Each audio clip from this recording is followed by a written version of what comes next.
चाणकापूर धरणात मासेमारीसाठी गेलेल्या युवकाचा बुडून मृत्यू, शोध मोहिमेनंतर मृतदेह बाहेर. चाणकापूर धरण परिसरात पुन्हा एकदा दुर्दैवी घटना घडली असून मासेमारीसाठी गेलेल्या युवकाचा पाण्यात बुडून मृत्यू झाल्याची घटना समोर आली आहे.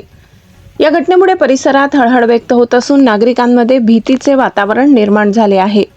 मिळालेल्या माहितीनुसार यशवंत कौतिक पवार वय 22 राहणार मोहमुख हे चाणकापूर धरण परिसरात मासेमारी करण्यासाठी गेले होते. दरम्यान पाण्याच्या काठावर असताना अचानक त्यांचा तोल जाऊन ते खोल पाण्यात पडले.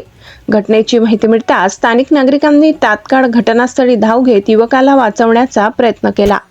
घटनेची माहिती मिळाल्यानंतर अभोणा पोलीस ठाणे येथील पोलीस कर्मचारी घटनास्थळी दाखल झाले. स्थानिक नागरिक व बचाव पथकाच्या मदतीने शोध मोहीम राबविण्यात आली. अखेर सायंकाळी सुमारे 7 वाजेच्या दरम्यान युवकाचा मृतदेह शोधून बाहेर काढण्यात यश आले.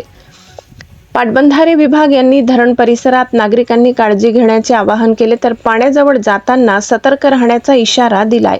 विशेषतः पावसाळ्याच्या पार्श्वभूमीवर धरण परिसरात मासेमारी, पोहणे किंवा धोकादायक ठिकाणी जाणे टाळावे असे आवाहन प्रशासनाकडून करण्यात आले आहे. गिरणा वार्ता न्यूज कार्यकारी संपादक पुंजाराम खांडवी, कळवण.